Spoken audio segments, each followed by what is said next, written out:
Isa umano sa mga dahilan ng pagkawagi ng Team Baaw sa katatapos lamang na palarong Rinconada 2025 ang mga puntos na nakuha nito sa Pinjak Slam.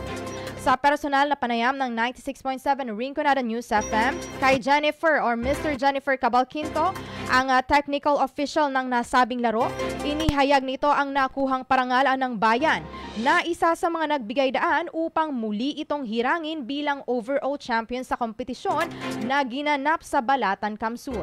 Pakinggan natin ang parte ng naging pahayag ni Mr. Abalquinto. Actually po kang nakaging palarong Rinconada sa naginibo sa Balatan. Saro po ako sa technical official kang kawat na Pinjak sila. So ang nakuapong goal kang Baaw bali po 10 napulog siya.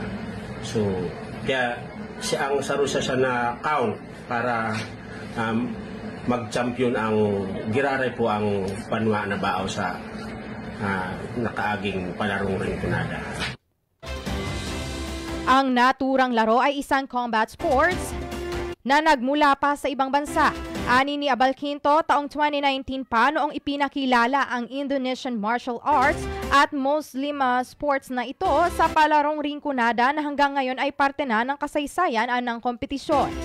Samantala, ito na ang ika-7 beses na hinirang bilang overall champion ang Team Baaw na lubos ng mga ipinagmamalaki ng pamahalaang lokal at ng mga residente nito.